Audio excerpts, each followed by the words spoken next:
up, guys? And thank you for joining us on another episode of Stick Time with Matt and Dave. I'm Matt Nowakowski. And I'm Dave Connor. Thank you guys for joining us today. We have a awesome episode planned. We on the desk in front of us. What, Matt? What we got in front of us? Dude, we have a buffet of transmitters. I'm talking like 8 to 10 right now. Yeah.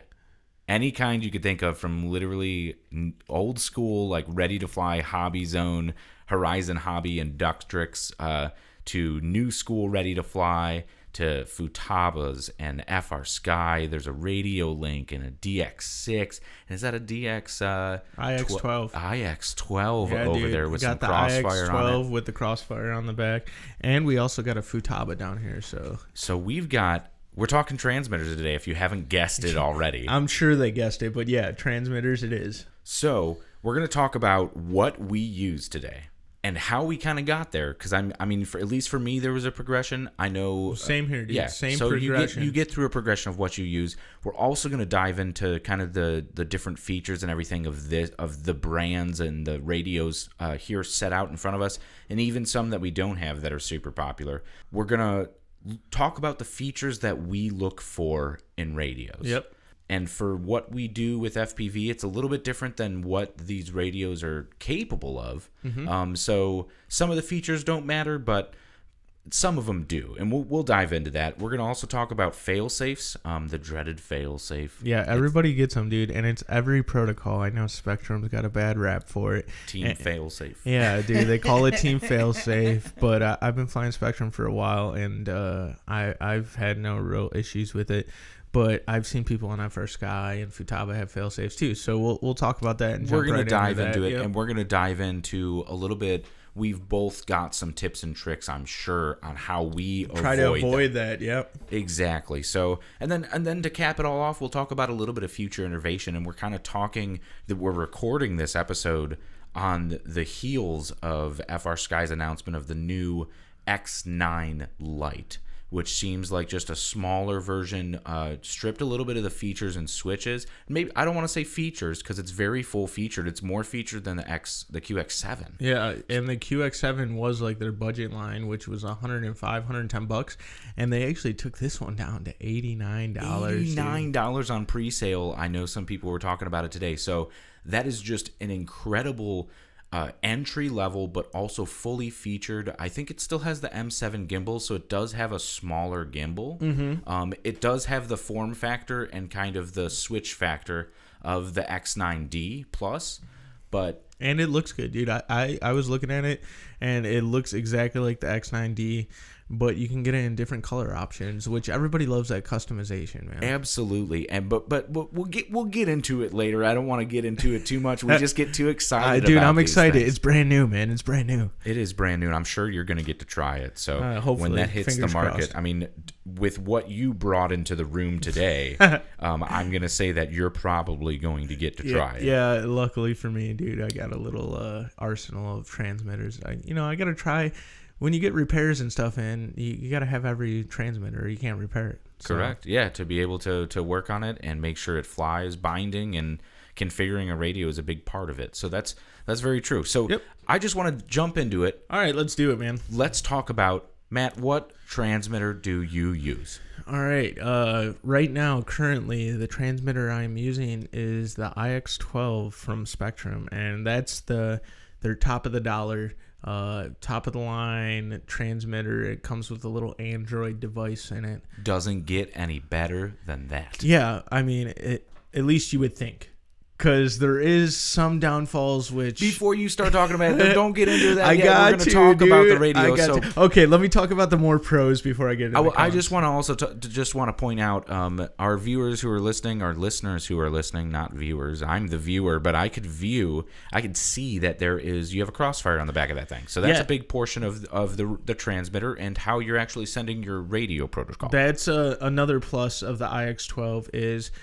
before they came out with this controller, you would have to go ahead and do some kind of mod in the back of their controllers to run a Crossfire system. Open it up and solder on in. Spectrum got smart enough, and on this rendition of their transmitter, the IX12, they actually put a port in the back where you can go ahead and plug a wire right in the back of the transmitter, and then they give you an STL file for the 3D print on the back, so you can just have a nice little holder for your Crossfire.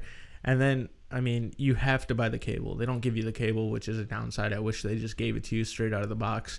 But you can go and purchase the cable, I think, for $6 or whatever, and then it's all plug and play from there. It has settings in the actual transmitter itself where you can go and turn off the internal RF and switch it over to the Crossfire RF, which is pretty awesome because I love Crossfire. And see, that's nice. That's kind of the features that you get in a very high-end radio, but you didn't always fly that radio. No, man, I did the natural progression too, where like you started out with some kind of ready to fly.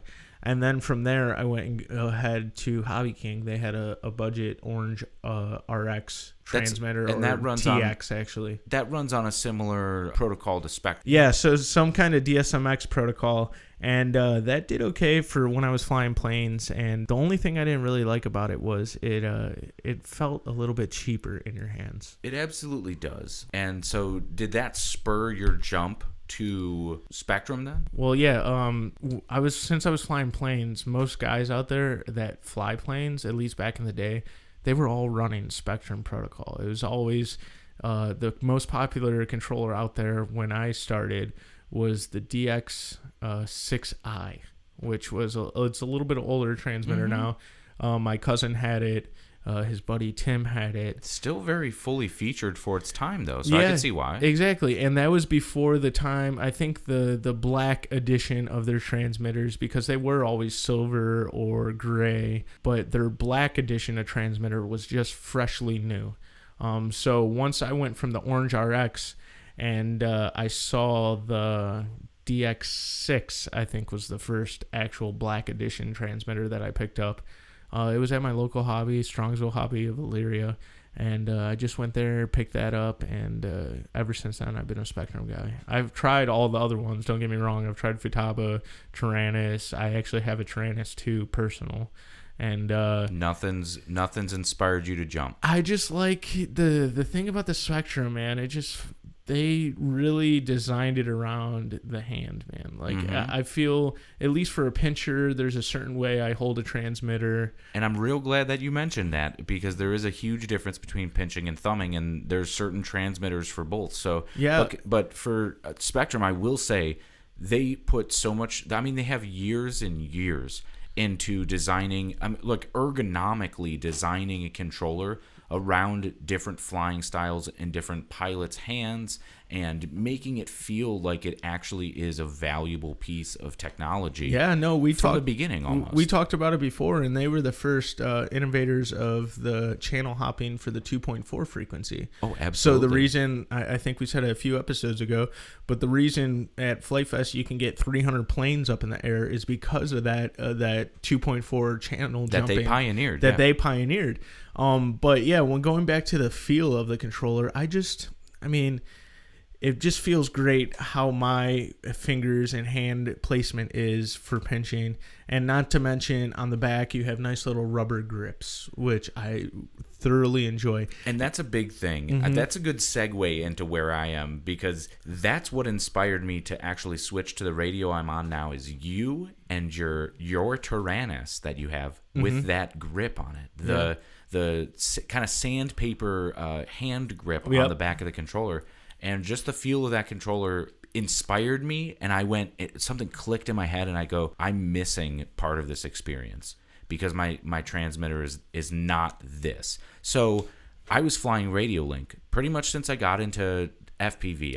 I always kind of used, I have a Horizon hobby, like the little 4-channel, trainer ready to fly, and it's on the table here today, but we even compared it to one of the brand new TBS controllers that come with the Tiny Whoop package. The TBS Nano. That transmitter I'm very impressed with the Ready to Fly. I just like the simplicity of it, and the weight. The weight is a big factor, which people don't think about. If it's a lighter transmitter, you just you have less connect to it. It just feels cheap. I don't know even if that's the right word. It just feels to a layman. Lame and underdeveloped, kind of. I don't know. There's just some weird. it's hard to explain. You can say cheap or any of that things, but it's hard to explain when you're feeling it in your hand and holding it. I like to have some weight. I like to have, grips, all that good stuff. And before TBS came out with this, you only had the ones from Horizon Hobby. Yeah. And they felt, like I said, I don't like this word, but they felt cheaper and lower quality. They're light. You could tell that in the gimbals there's a little bit of play where it's not like before you feel anything actually like actuate on the inside, you feel it like clink over. There's some slop to it. Yeah. Where the TBS one is literally rock solid. Now that one's brand new though, so like we gotta wait a couple of months down the road and see it's come back at it again. But another cool thing about the TBS one that I like is the buttons on the back and all that good stuff. And you don't have to do any crazy like weird mojo with gimbals to go around. It's a lot like a gaming controller, which could be familiar to people entering the hobby, which was what I was on. And then when I had bought my first FPV package, I got this Radiolink AT9, which is... It's actually, Rotorite did an episode on it. The protocol on that is next to Crossfire, at least in their testing and range and all that. Now I will say the latency is a little bit greater, at least in my experience. Yeah, that's one thing that Crossfire does have that a lot of these transmitters don't have. It's lower latency. There's a lot of factors that you have to kind of factor in when getting what you want. But I was regretfully cheaped out. And it came with a ready to fly like mini quad package, so it was all built and it was ready to fly in the sense that there was a lot of troubleshooting involved. But that's what you'll get. That saying I made up, the TNF, the try and fly. But go on. Yep. Exactly. So, but the radio seemed good. There is a little bit of literature about it online, which is something that we're going to talk about with describing different radios. Yep. But it was nice. It felt good. It had a wide array of very cheap receivers, so I knew I could build out a fleet, and so I decided to stick with it for a while. However, after trying yours, it's coming up on almost a year ago that I think I tried that. That really changed the game, and I switched over to the X9D. Yep. And I know all the pros were doing it. I bought a used one that was gently used and dirt cheap. So literally, I mean, I got it for steel. It was less than about the price of the QX7. Well, oh, dude, that's an awesome deal. And to get an X9D for that, and you say all the pros run it, and it's literally like in the FPV market or the quad market, I would say there's 80% FR Sky. And you can even go on DRL and look, and they're all running FR Sky X9Ds. Exactly, yeah. When we went to the DRL tryouts, everything, you had to use a Taranis radio, I mean, for sponsorship purposes, but also because it is a superior radio that nobody's going to have problems with. It's plug and play, especially into a computer with a simulator, but it changed the way that I fly. There's way more resolution in the sticks over the Radiolink, and I was even starting to wear down the gimbals on this Radiolink. There are no replacement gimbals readily available for it, which having extra parts is another huge selling point of having a radio in case you drop it and break a switch. I mean, I'll pick this one up off the back. I had to take a switch out because I had to replace it with one that I broke. On the Radiolink you're talking about. Yeah, on the Radiolink. I actually removed a switch that I wasn't using to put it in a place where I was using it because I dropped my radio one time. It would be so much nicer if I could just go, oh, I need this specific switch like there are with Spectrum or FR Sky or Futaba. There's that literature out there. But I will say, if for anybody starting out, investing in a quality radio from the get-go is going to be a lifesaver, and it could change the experience that you have into a more pleasant one right from the beginning. Yeah, dude, and I say that's definitely key. When I talk to any newcomer, I say goggles, transmitter, and that's definitely stays true to that because it's going to be around for a little bit. I mean, the Radiolink, even you started out on, even though it wasn't the greatest, you still had it for what, 2 years? 2 years, and it worked with a simulator. And it worked perfectly. So I bought a cable for $9 or something from Amazon, or it was readily available, like the simulator serial cable for any transmitter, and I just tricked the simulator into thinking it was a Futaba radio, and it worked flawlessly. Yeah, but after using it for that 2 years, you found out things you didn't like about it. You stepped up.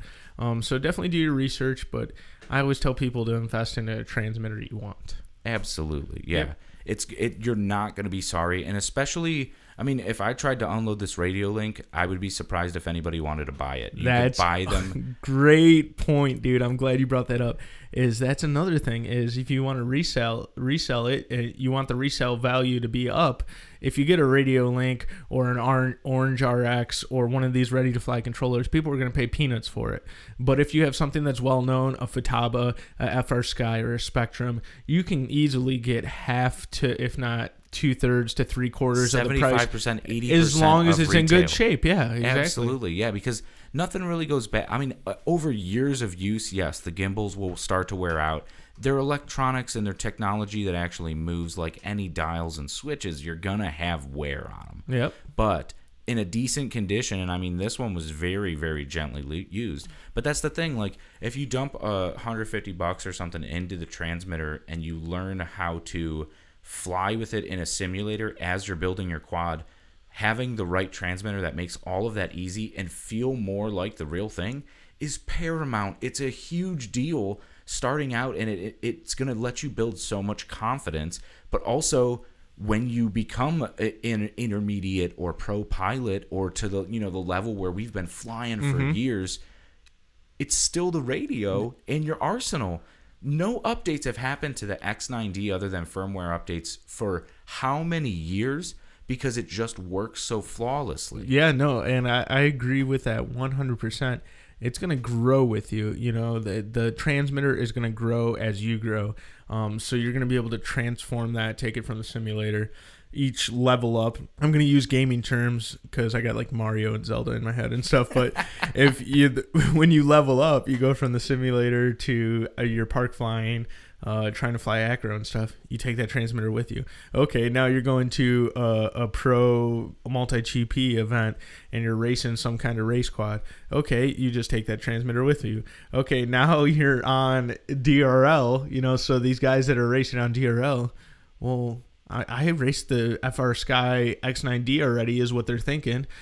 I'm taking it with me. So they're racing their own controller there because, they race with FR Sky. So you move, as you level up, the controller just moves with you. And not all controllers are the same. I mean, even if you're running an X9D to an X9D, you could actually set... I mean, I've done it. I've tweaked mine in almost every radio that I've owned that is hobby grade, and you're able to do it. The Radio Link allowed me to do it. But tighten the springs on the gimbals or loosen them depending on how you want the stick feel to be. Yeah, and the X9D is a little difficult. You got to take the controller apart. And the one thing I like about the Spectrum, which they're implementing into most of the radios, is right on the face of the controller. If I'm looking at the gimbals, which I'm doing right now, and I can show you, Dave, too, which you might even have it on your DX6E. It's on the too. DX6E, absolutely. You have a couple of rubber little plugs you can pop out. And then once you pop these little rubber plugs out, you can actually loosen and tighten the screws to make them looser and tighter. I've got the same little guys right here. Yep. So, and what's cool about another cool thing about the IX12, I'm nerding out right now because I keep remembering these. This is what this episode's about, man. So continue nerding out.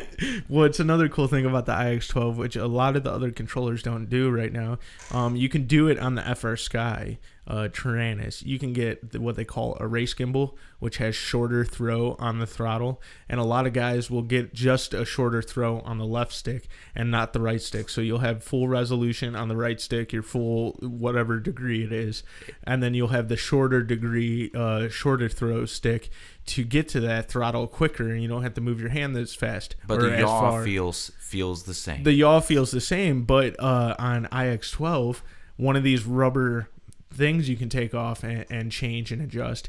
You actually, the same exact gimbals that are in here, if you're looking at it like I'm showing Dave right now, if you're looking at the two gimbals, you can look at my throttle. It's not going all the way down. Look how much more throw my right stick has.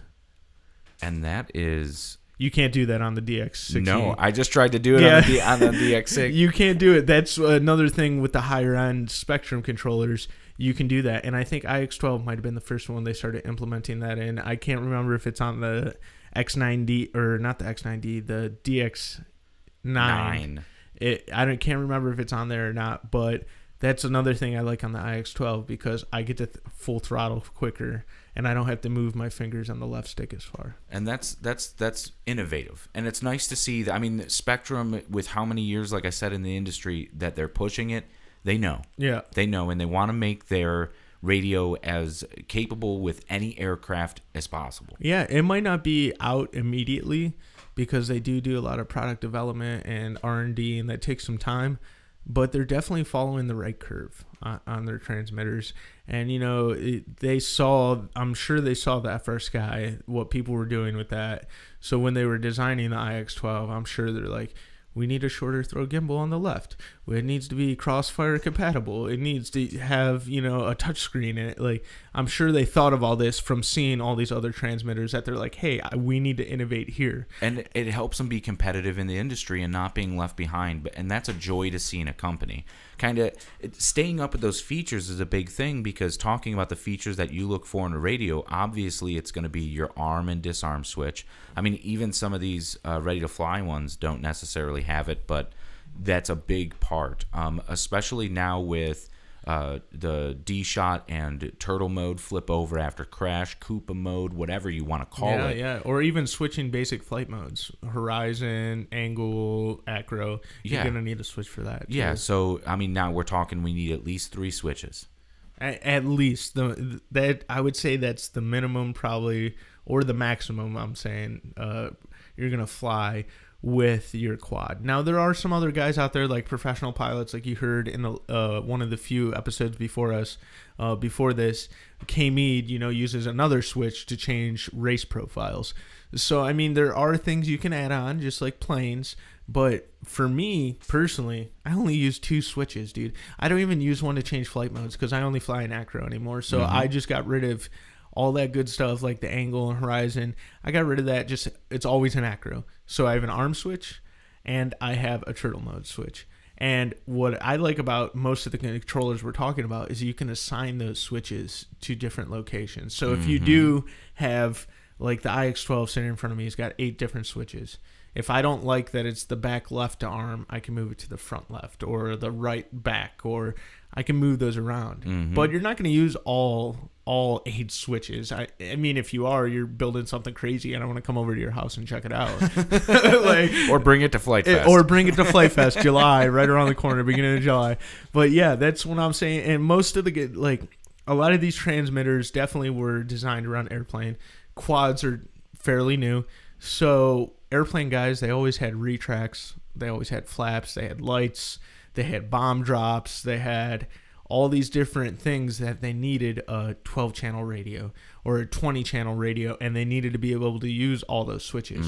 But for drones, like you said, maximum of probably 3 switches most people are going to use. 3, maybe 4 if you want to play around with your air mode. Maybe 5 if you want to have a pit switch. 5 if you want to have a pit switch. Maybe 6 if you want to change colors. That's what I'm saying. Like, it depends on most people, but most people are 2 to 3 switches. And most people are not even running all of those things at the same time. Nope. So that's kind of where the switches fall in. But then we have to talk about the gimbal feel, because that's a big deal for I know huge. A lot of pilots, and whether you pinch or thumb, there is the gimbal feel. So, I mean, just playing through some of these, some of them feel tighter than others. Some of them feel more accurate. If it's the part of the feel, I don't want to say that they are more accurate because I haven't flown with, say, a Futaba. Yeah. But the way that the gimbal feels, it's so smooth and it just feels locked versus some of the slop that you get, I mean, kind of on the Radio Link gimbals. The ready-to-fly or some controller. of the ready-to-fly ones, yeah. And you also have notching in some of the gimbals, too. Which you can take that off. On most of them, you can take that off. But some of the transmitters, like Spectrum, doesn't even come with a notch. Right. I mean, I personally like the notch that came with the X9. All personal preference. It is very light, and it kind of helps me be more conscious and aware of my throttle position when racing, where you could kind of feel it, and then I don't have to think about where my thumb is. It kind of it's weird. It's personal preference. Yeah, exactly what you said. Just out of my curiosity, and probably people listening want to hear it, but do you like your gimbals loose or do you like them tight?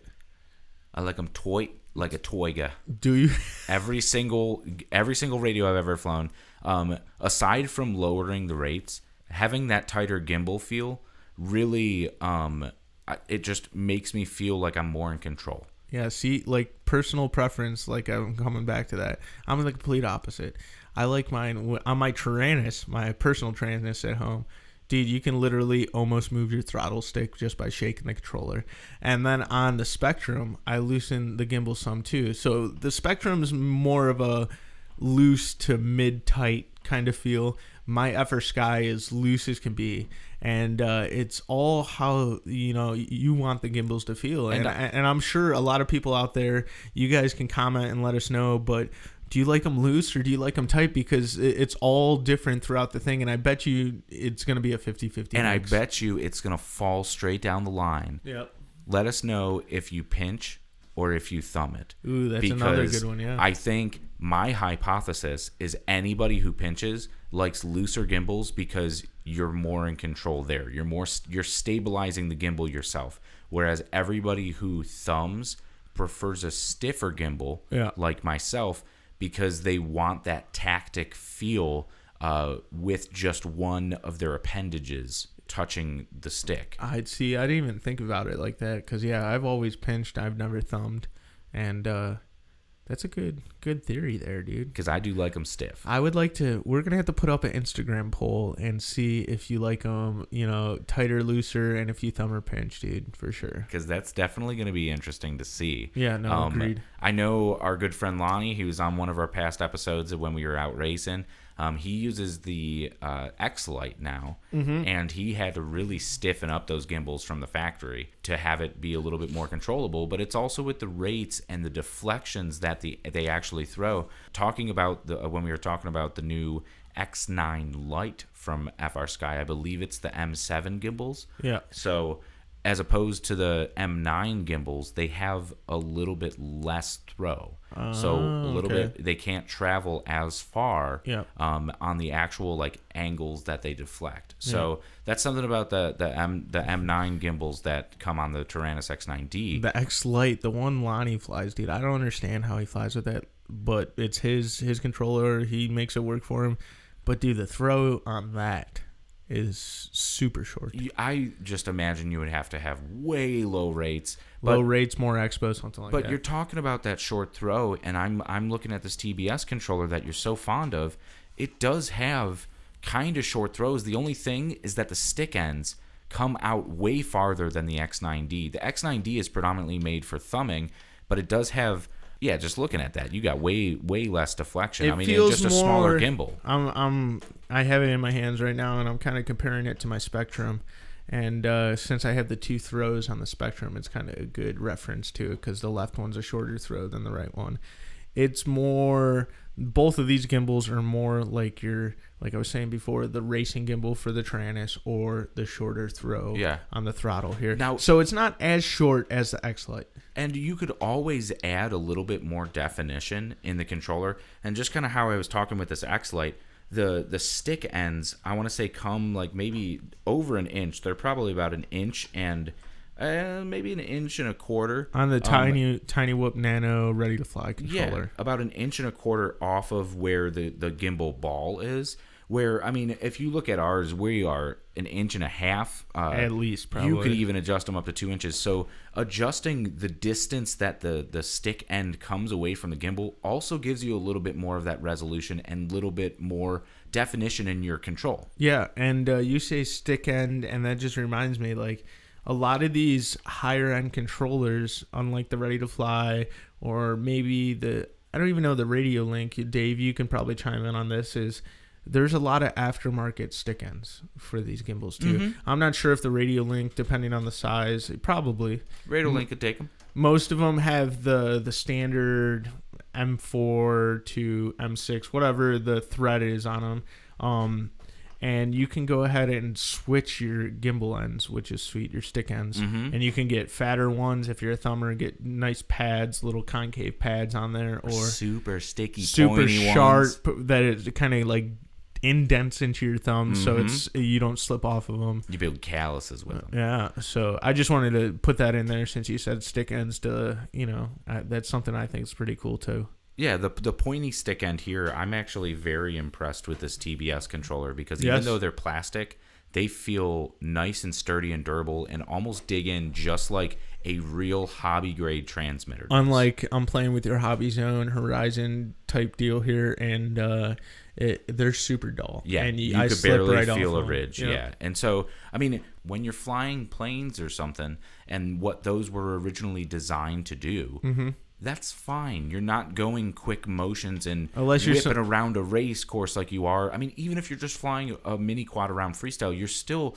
throwing that quad around, unlike how you control a plane with soft, smooth movements. Unless you're some kind of crazy 3D pilot and do some crazy 3D aerobatics, and you're like doing crazy. But if I said crazy like 5 times, guys. If you're that crazy, Yeah, into crazy. it, you're gonna have an IX-12 or something that has the upgradable, and you're already gonna know what you want. Yep. You don't get that far into the hobby with ready to fly. No. Could you imagine, dude? Somebody with this Hobby Zone controller out there flying like some crazy 3D air flying. show 3D flying. But like just flying with like a Super Cub ready to fly, like just got real good with it, upgraded the motor, and just like incredible, just Dude, power. bro, come check out my transmitter, bro. You're gonna be blown away by these gimbals. And his friend walks over. He's like, dude, is that a ready to fly controller? Sure is. Yeah, it has 3 points of resolution. In any direction that I throw it, so it's either just a little side joke, dude. That popped into my head. I was like, man, that would be hilarious to see somebody fly crazy 3D. and I'm sure it's been done. I'm gonna Google it when I get off this right now. See if somebody Yep, it'll be hilarious. even quad racing through it. And I mean that TBS one kind of sets it apart. But going on to other features, I know the big hot debate right now is the Spectrum scroll wheel. Yeah. Everybody loves that Spectrum scroll wheel that has the scroll and then also the push function. I miss it, dude. The IX-12 doesn't have it, dude. IX-12 went to touchscreen, didn't it? Yeah, so let's jump back into the cons that I didn't get to on the IX-12 that I'm not a big fan of. I miss the scroll wheel. It was super easy to navigate through menus. I could just bloop. So right there, I know what setting I'm on. Go to the next menu, no problem. And you miss it so much that the new FR Sky actually incorporates a scroll wheel instead of the buttons on the right side. Yeah, they read my mind, man. And this is like when I tell people, because they ask me, like, how do you like your IX-12? Well, yeah, because people see it. It's an impressive looking radio. It's very impressive. It's very elegant, and I like it. But they're always like, would you recommend me to buy this? And unfortunately, sorry, Spectrum, if any of you guys are listening, but I always tell them I recommend the DX9. That's the one I recommend. It has almost all the same features as this IX-12, except it has the scroll wheel. It doesn't have a touchscreen. You may think, oh, Android device, I want a touchscreen in my radio. Think again. Because I've been using this for a few months now, like almost 6 months, I think I want to say, since it came out. And there's nothing more frustrating with this controller than the touchscreen, the Android device. Because think about it. When you power up your phone goes completely dead. You go to turn it back on. It takes a couple minutes for it to load everything. Yeah. So now you're at the flying field. I want to fly my plane. Oh, all my friends are flying. Oh, there's no quick switch to pop up. No, my controller is in my bag. I got to turn it on. So what I mentally do now is, like, you'll get in a habit of it. If you have this controller, you know exactly what I'm talking about. You'll get into a habit of, when I get to my event and I'm setting up my goggles and I'm setting up my quad and my GoPro and all that, I already pre-turned my controller on, because it actually takes longer than a phone to start up. Like, it takes a good solid 3 to 5 minutes. And then you're running a transmitter too, with making sure the power, and you're running a module on the back. So yeah. First con. That's why I tell people, hey, go with the DX9. Second con, switching models, dude. I've never had to wait so long. Previous Spectrum controllers, literally scroll wheel, go down, system settings, go down, model selection, click it, boom, boots right back up. You're flying your next model. There's no quick button or anything? No. You go into the touchscreen, you hold it in, you turn off the RF, you hold in like a long press, you go into your menu setting where all your models are, you find your model, you click on the model, you long press again. Now you're waiting an additional minute for it to switch models, because it's got to load all those settings through the Android device into the I forget what their app's called, but they have a special transmitter app on this. Wow. So that's why I could see that the con in that. Yeah. So, I mean, but other than that, everything I enjoy thoroughly on this. But I can get all these features basically on the DX9. The only thing that you won't have is the module bay in the back. You have to do some kind of mod. And the easy port. Yeah. For if you want to run the Crossfire. Now, that's something that even with like the FR Sky, there's the R9 that I see a lot of people jumping ship from the Crossfire and going to the R9 for their long range and stable needs, which are hit or miss for some people. I've seen people flying them, and I haven't flown them personally, but I do like try to feel out and get other people's opinions on them if I haven't tried it. And there's some people that said it was a pain in the butt to set up, takes forever to bind. Sometimes it doesn't bind, sometimes it loses bind, and then there's other guys that are like, "Oh, it works great, dude. Every time it was no problem. I got them to bind. I've got like all this." So it's hit or miss with that, and I really haven't heard that from Crossfire. So like, and those are the two companies right there that are kind of battling for that industry space there. That long range, and Trappy saying, FR Sky took this, and then FR Sky saying, well, we're still going to put it out anyways, and but we're going to get that across the line, because as we jump into talking about different kind of radios, the hot one right now that's on the tip of everyone's tongue is the Jumper. Ooh, which is causing a lot of drama. A lot of drama, because FR Sky's claiming that a lot of it is stolen intellectual property. Yeah, that's what FR Sky's saying, which I don't know. Does it run on OpenTX? I think it does. Well, no, it runs on Jumper TX, which in a post that I saw from FR Sky or somebody who works for FR Sky, it's since been deleted, but they did say that on the login screen, where how on a Taranis it says OpenTX, it says Jumper TX in the same exact style. And then also they didn't change the bottom of the login screen where it says like developed by Taranis. Ooh. And so it still says that on the bottom of the screen. So they just took because I know Jumper, like that's another good thing, or another thing to bring up about Jumper is before they came out with the Jumper T16 or whatever it's called, they had other models that were already out there, and they're usually a smaller compact controller. Yeah. It was like a half size or 3/4 size of a normal transmitter, and they were in a lot of deep water for this reason. Well, they tried to make a controller that's going to be compatible almost across any protocol. All protocols. Well, some of the protocols that are out there aren't open source, kind of like Taranis is. No. Spectrum's not open source. So they were basically stealing all these codes and putting them in their controller. Well, and even though it runs an open source firmware that runs the protocol, it's still the Access and AACCT protocols that run on the Taranis,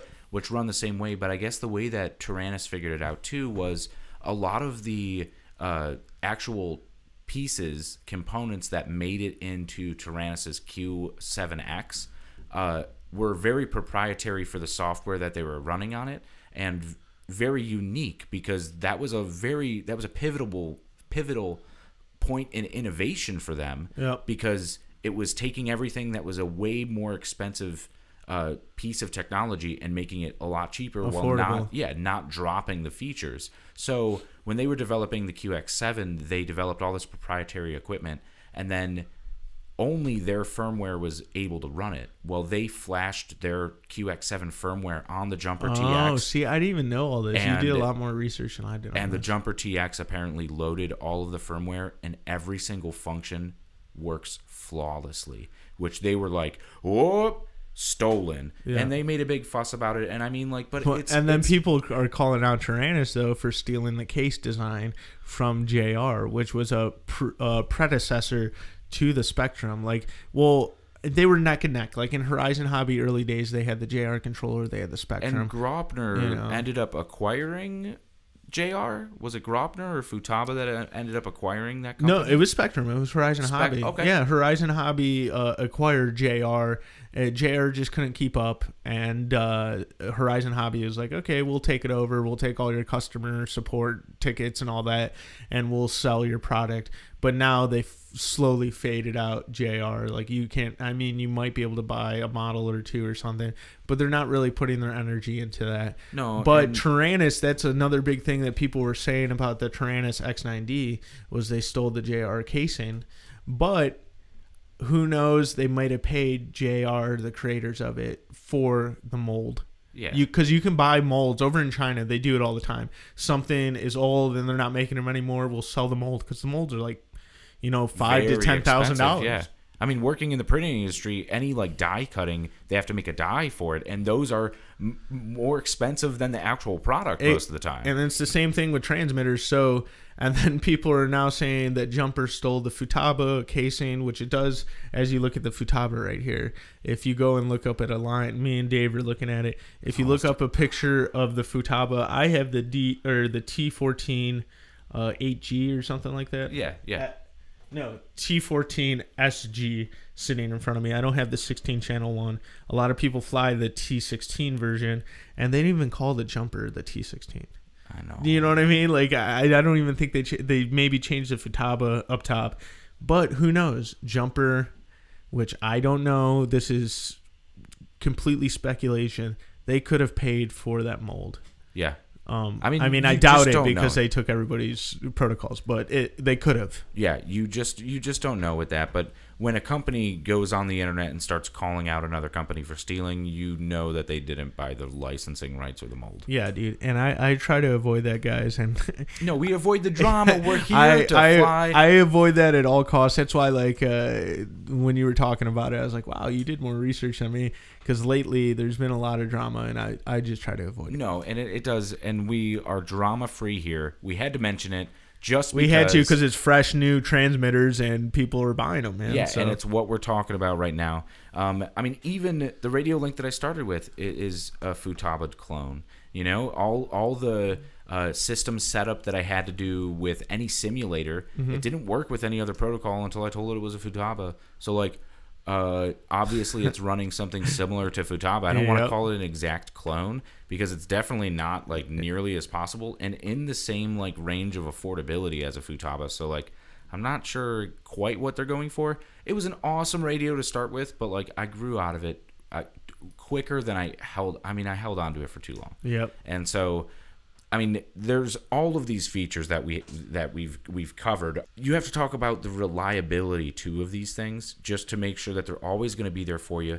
You have to talk about the range, and we can't do any range testing here because you're just listening to us. So go watch the Rotor Riot episode on it. Yeah. They did a pretty good job of testing different protocols and ranges with them, especially through like a trying environment. It wasn't a straight line out in the middle of nowhere. It was down along a road that curved where there was trees. So yeah, you can do with your own personal transmitter too, which I don't know if a lot of people know it. I mean, if you're more experienced, you could do range testing in your transmitter itself. Mm-hmm. And there's a way to go and you set your quad or your airplane out far. You walk 100 feet from it.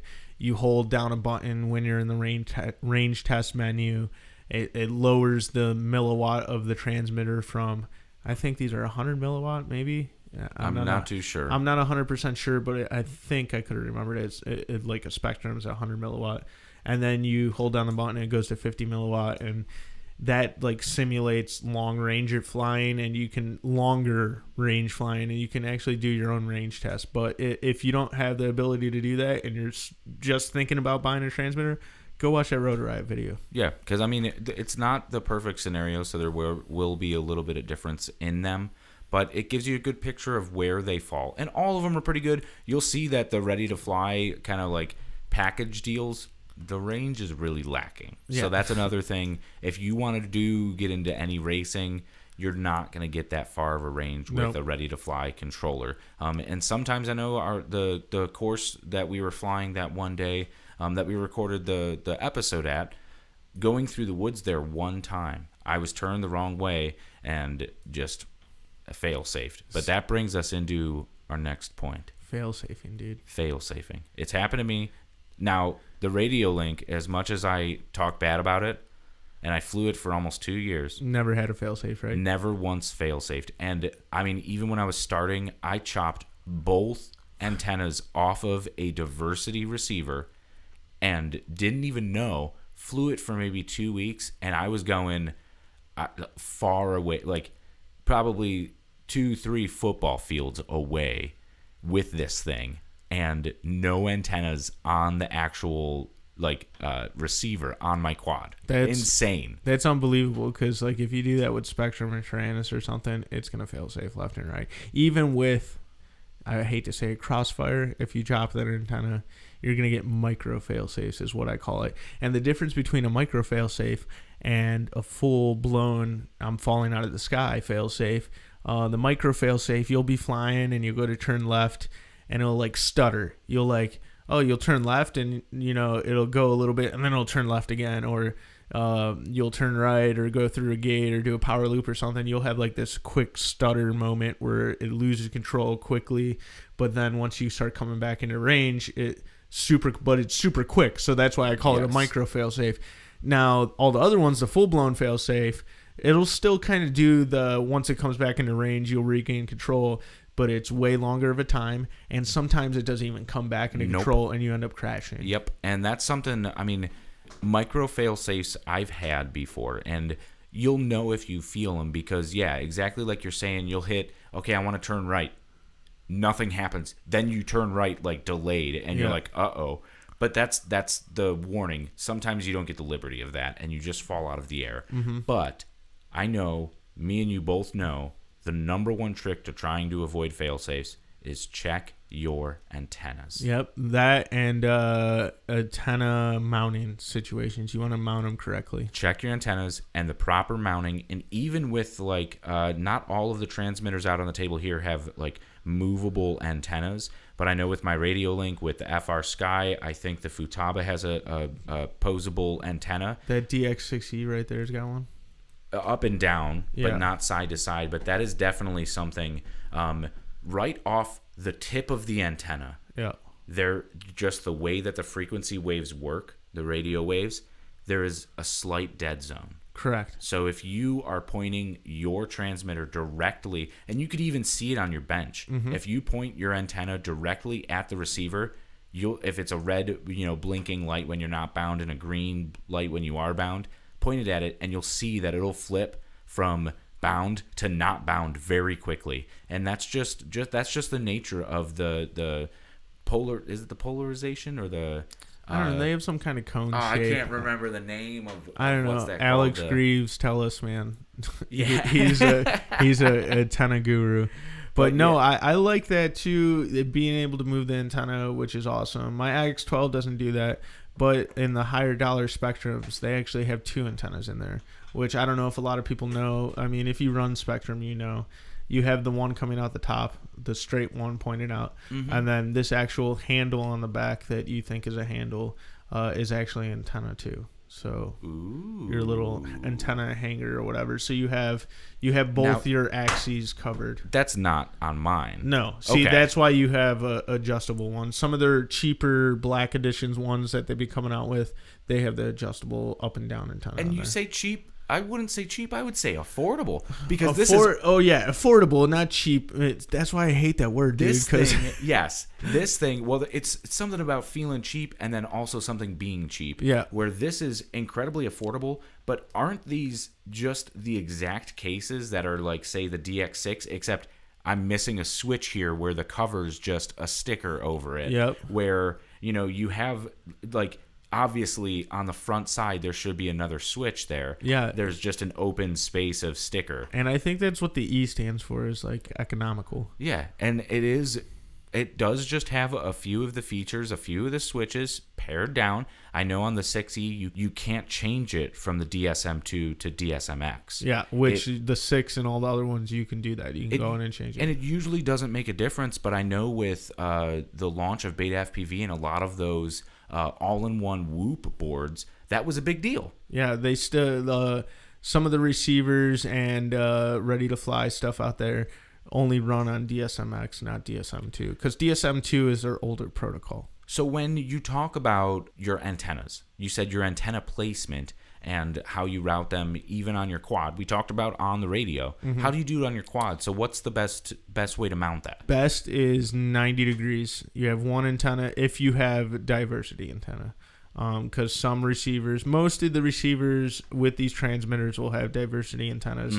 Nowadays. Some will not, maybe like the Ready to Flies, or I've actually seen, like, we didn't even touch on it really because we didn't have one in front of us, but the Fly Sky.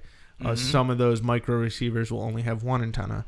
But if you do have the diversity too, you're going to want one at your 90 and one going straight up. So like 0 degrees horizontal and 190 vertical. Or if you're kind of mounting them flat, you could do one along the arm and then one perpendicular. You just want to plan out your build. Obviously, we talked about this before. You want to plan out your build and figure out where the best scenario is. But ideally, in a perfect world, the best scenario is horizontal and vertical. But like Dave said, if you can't obtain that, you want to have one going out one way, one going out the other way, so you get, the best field of view for your antennas. And on my race quads, I just zip tie them to the back arms, facing forward. So they're kind of in that space between the back arms and the front arms, where they're in open space, they're not running along carbon, and I have no issues. Yeah, exactly. A lot of these protocols, you're not going to have an issue whatsoever. So with distance, it's a whole nother story. And I mean, we've touched on the Crossfire and the R9. The best uses for those, is there a latency issue that you have to get with for racing, or is it literally seamless and it's perfect regardless if you freestyle, race, or fly long range? Now, I mean, there's a couple of advantages for the long range systems. They call them long range, but a lot of people nowadays aren't even using it for long range. So exactly what you said. For reliability, for safety. Reliability, people are using them to freestyle. They're using them to race. And that's because, like, they have a lower latency issue. So, which... The common person isn't going to be able to tell, because Spectrum claims it's 11 milliseconds. I think S-Bus on Taranis is somewhere around 14 milliseconds, I think. So those are pretty even. Going from Taranis and Spectrum, it's kind of hard to tell the latency issues. Some people are going to say, oh yeah, I can tell, Taranis is way better than Spectrum, but on paper, those are very similar. Now going from Spectrum and Taranis to a Crossfire, and I'm not 100% on the FR Sky version, but going from those two down to Crossfire, that's like an 8 to 9 millisecond. And it almost, like, I didn't think I was going to be able to tell the difference.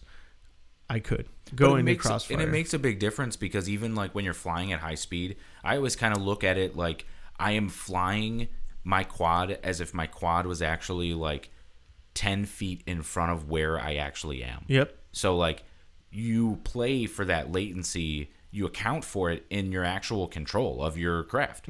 So going into the distance we've talked about. Yep. What does the future hold? Because we've gently touched on the new X9 Lite, which just takes all of the features and the form factor, shrinks it just a tiny bit, takes half the switches off, gives it for $90. Is that where the future is going? Or is it going where Taranis is pushing it to the X Lite, where it's more of a gaming style, and the Nemesis controller, which is more of that gaming style grip? Is anything like that on the horizon, you think, for Spectrum? And pun intended with the Horizon and Spectrum.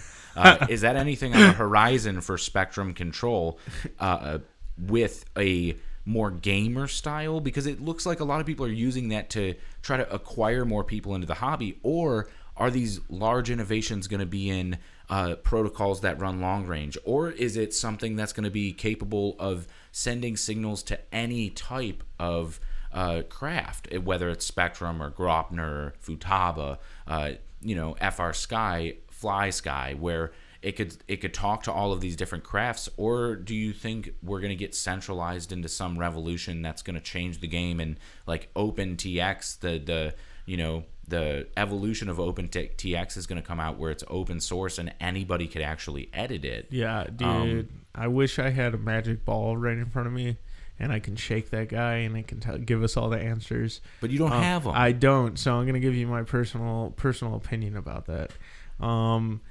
I feel like I mean, the gaming controllers are sweet, but just looking at how the market is and going to events and seeing how it is, not too many people run those, dude. No.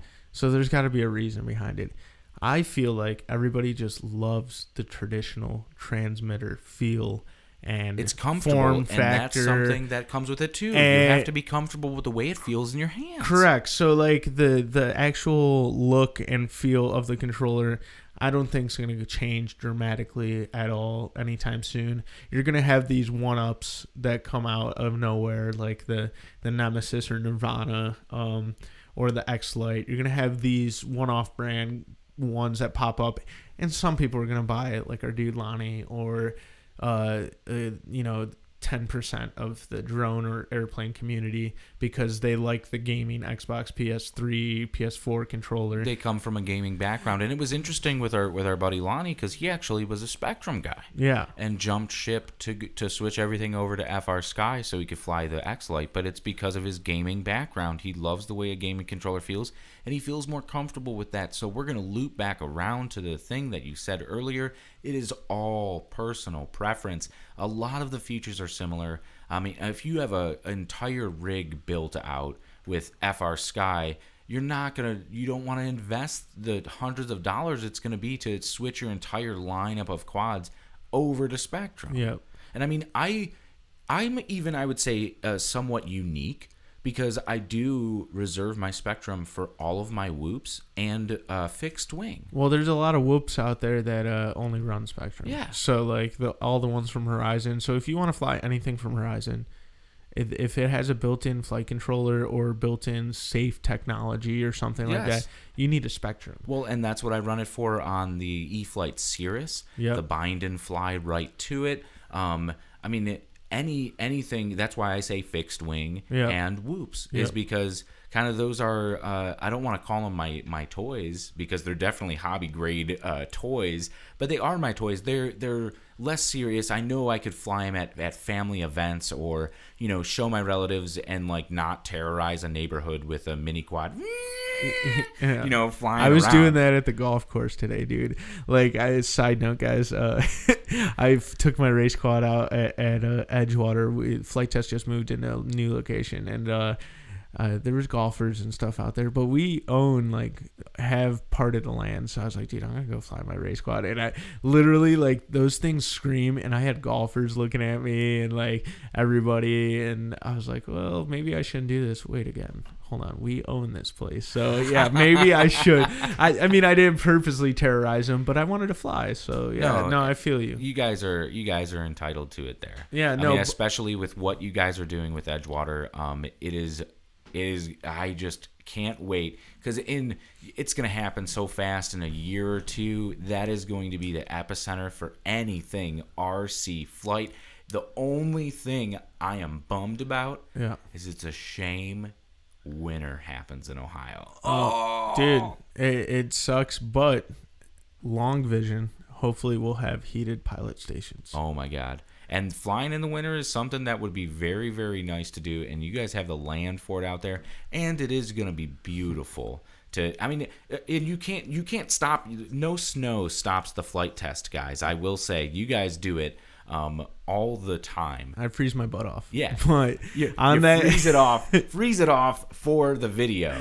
On that note, guys, we're gonna wrap up this episode. Most of it was about transmitters. I had to throw that little note at the end. But I'm glad you enjoyed it. Hopefully you did, and let us know what kind of transmitters you're running, or if you have a suggestion for next week's episode, or a topic you want us to cover, somebody you want us to interview.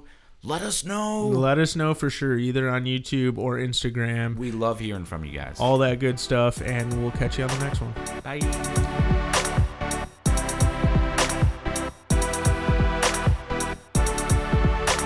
Does anybody else in this world feel like me? Feel like me? Feel like